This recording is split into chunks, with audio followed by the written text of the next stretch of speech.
Comment peut-on parler des religions à des enfants? Comment leur faire comprendre que les camarades de l'école peuvent croire en des choses très différentes les unes des autres, mais qu'on peut quand même être des bons copains?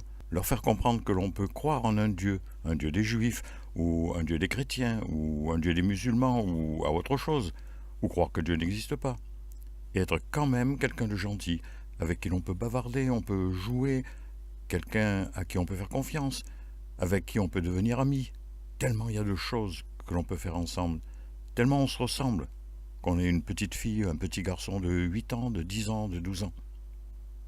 J'ai enseigné l'histoire des religions à l'université, je me suis posé ce problème avec mes petits-enfants. J'ai alors écrit un livre sur le sujet sous forme de dialogue avec une de mes petites filles. Elle m'avait posé beaucoup de questions sur les mythologies et elle adorait les histoires des dieux. C'est ce livre que je vais vous lire, en faisant moi-même les deux voix, celle de la petite fille et celle du grand-père, afin de vous amener à partager ce à quoi aboutit ma réflexion. Comment connaître ce en quoi les autres croient quand on veut vivre ensemble, en bonne entente, dans le même pays. Et toi, grand-père, est-ce que tu crois en Dieu? Est-ce que tu crois que Dieu existe? Pourquoi me poses-tu cette question? Parce que papy dit qu'il y croit, mais mamie dit qu'elle n'y croit pas, et maman dit qu'elle ne sait pas. C'est comme pour la politique. Papy dit qu'il a voté pour quelqu'un que mamie n'aime pas, maman, elle a voté pour un autre. Grand-mère et toi, tu m'as dit que vous n'avez pas voté pareil. Moi, je pourrais préférer celui qui a une grosse voix, celui qui parle le mieux. Chacun a un avis différent, et moi je vous aime tous autant. Alors, qui je dois croire? La politique et la croyance en Dieu, ce n'est pas exactement la même chose. Les hommes politiques existent. Ils vivent parmi nous, on les connaît. Ils ont des idées différentes pour s'occuper du pays. Chacun de nous peut donc les écouter, lire leurs idées dans les journaux, choisir ce qui lui plaît le plus. Et comme nous avons des caractères différents, nous aimons des choses différentes. Si ce qui nous choque le plus, c'est le désordre, on choisira le candidat qui répète qu'il veut chasser les voyous. Si c'est la pauvreté dans laquelle certains vivent, on choisira celui qui parle d'égalité, de justice sociale. Si on trouve que le monde est bien comme ça, on ne va pas voter pour quelqu'un qui veut le changer. Mais choisir le parti de Dieu, ça c'est autre chose. Lui, on ne le voit pas. Comment sait-on qu'il existe? Uniquement par des histoires que les hommes racontent. C'est pour cela qu'on dit croire en Dieu. On ne dit pas « je crois que la terre est ronde ». La terre est ronde, c'est tout, on le sait, on ne le croit pas.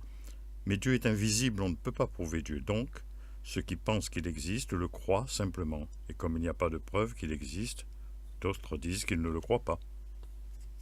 Pourquoi il y a des gens qui croient en Dieu s'ils ne peuvent pas prouver qu'il existe? Parce que c'est la meilleure réponse qu'ils ont trouvée aux questions que tous les hommes se posent. Tout le monde se demande pourquoi nous sommes sur la terre. Quel est le sens de notre vie? Quel est son but? Qu'est-ce qui se passe après la mort? Ceux qui croient en Dieu pensent que notre vie est orientée vers lui et que si nous vivons en faisant ce qui lui plaît, nous le retrouverons après la mort pour l'éternité. Ils ont donc une réponse à leurs questions, une solution à leurs inquiétudes. Et ceux qui ne croient pas que Dieu existe, qu'est-ce qu'ils pensent de la mort? Ceux qui ne croient pas qu'un Dieu existe pensent que la mort est la fin de tout. Ce que tout le monde constate, c'est qu'après la mort, notre corps va se disperser en petits morceaux, en atomes. Et ces atomes vont être réutilisés par d'autres vivants, des plantes, des insectes, des animaux. Ou rester dans la terre, ou dans l'eau. Mais moi, ton grand-père et toi, Pauline, nous n'existerons plus. Donc, quand je vais mourir, je ne vais pas te retrouver au ciel, tout sera fini. Tout sera fini. C'est triste. C'est triste. Et c'est pour cela, pour ne pas être triste, que certains préfèrent croire que Dieu existe et qu'ils vont continuer à vivre après la mort. Vivre d'une autre façon, bien sûr, mais vivre quand même, et retrouver les gens qu'ils aimaient quand ils étaient sur la terre. Est-ce qu'il y a toujours eu des gens qui croyaient en Dieu et des gens qui ne croyaient pas en Dieu? Tu me dis qu'avant on était des singes, les singes ne croient pas en Dieu. Est-ce qu'il y a eu un jour où les hommes se sont mis à croire en Dieu? Est-ce qu'il y a un jour où un homme a dit qu'il croyait que Dieu avait fait le monde? Oh, tu poses de grandes questions et je ne peux pas répondre comme ça en 2 minutes. Si tu veux, chaque jour je t'expliquerai un morceau de cette longue histoire. Bon, on a le temps, tu sais. Ce n'est que le début des vacances. Grand-mère, j'ai faim. Qu'est-ce qu'il y a pour le goûter?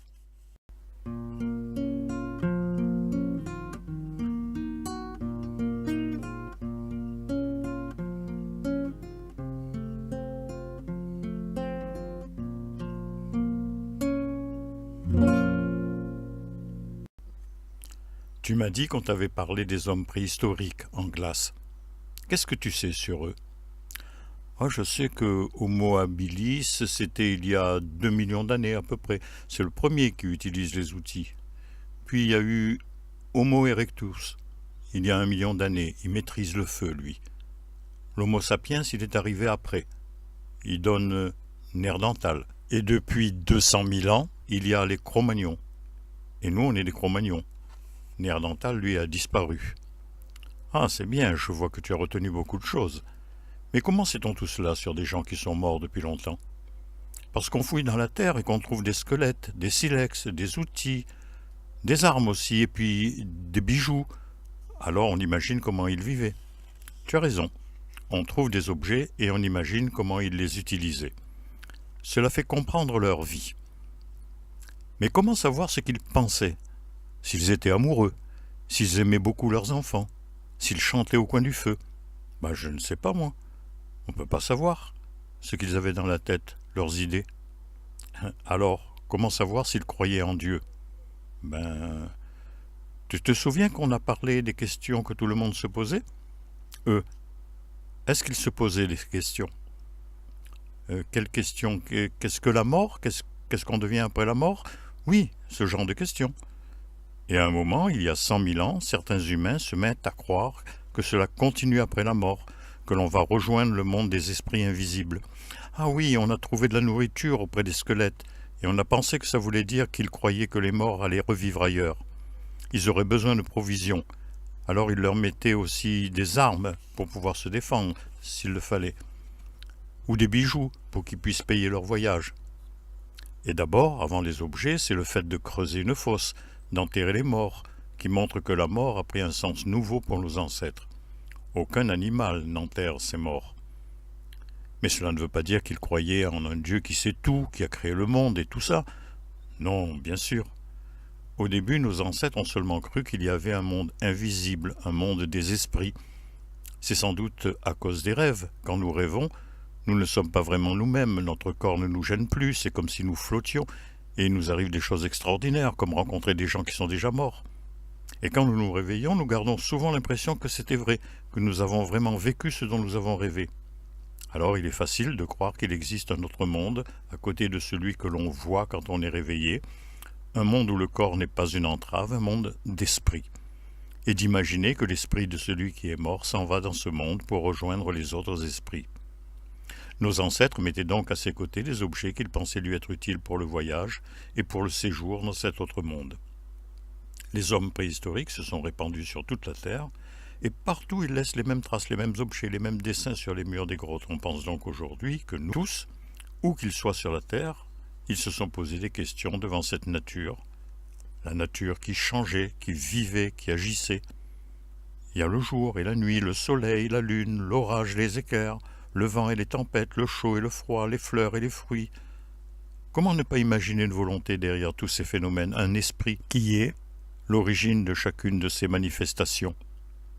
Un esprit qui vous cache le soleil pendant des jours et des jours, un esprit qui empêche le départ du froid et le retour des fleurs et des fruits, un esprit qui attire au loin les animaux, si bien que les chasseurs rentrent bredouilles, un esprit qui fait pleuvoir si longtemps que l'eau finit par recouvrir la terre.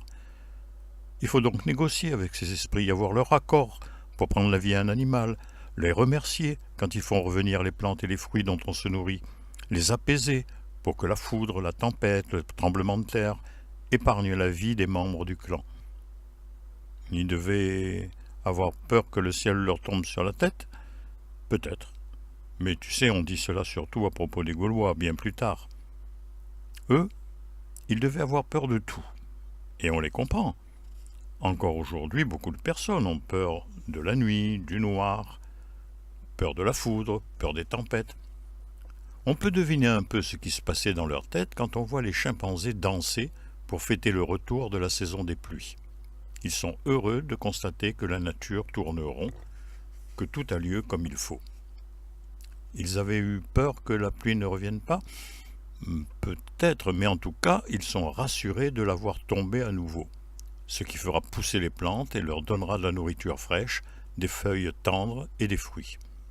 Nos ancêtres devaient, en plus, croire que les esprits qui animaient tous les éléments de la nature et qui causaient tous les phénomènes naturels pouvaient cesser d'agir, et ils ont imaginé de s'arranger avec eux afin que tout continue à se passer normalement, que ces esprits ne bloquent pas les cycles de la nature.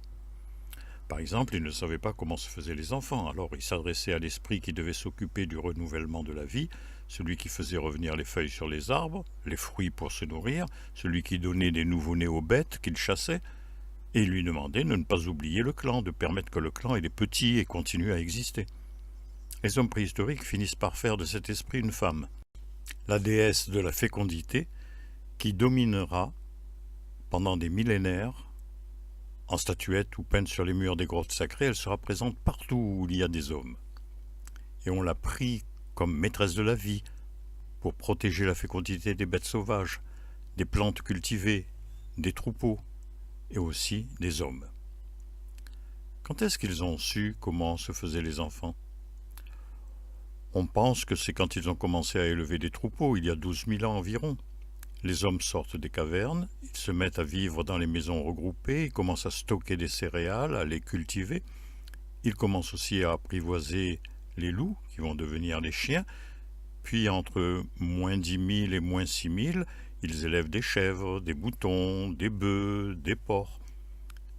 Pour avoir de beaux troupeaux, il faut favoriser les naissances, et pour cela, il faut comprendre comment se font les petits. Ils comprennent qu'il faut qu'un mâle et une femelle s'accouplent. Oui, c'est cela. Ils comprennent alors que leurs enfants ne s'en font pas seulement par l'intervention de la déesse mère sur une femme, il faut aussi qu'un homme se soit accouplé à la femme. Il reste une part de mystère, l'acte a un côté magique. Comment un accouplement produit un petit dans le ventre de la mère? Donc ils continuent à croire à la participation de la déesse mère et ils continuent à la prier. Mais pourtant, les animaux sauvages ne prient pas la déesse pour avoir des petits. Quand les humains ont su qu'il fallait s'accoupler, ils auraient dû ne plus croire dans la déesse. Non, non, il reste trop de choses incompréhensibles. Tant qu'il y aura des choses qu'ils ne comprendront pas, certains hommes croiront dans une intervention des dieux. Il y aura toujours des choses qu'on ne comprend pas. Il y aura donc toujours des gens pour croire dans l'intervention de forces ou d'êtres invisibles, afin d'expliquer ce qu'ils ne comprennent pas.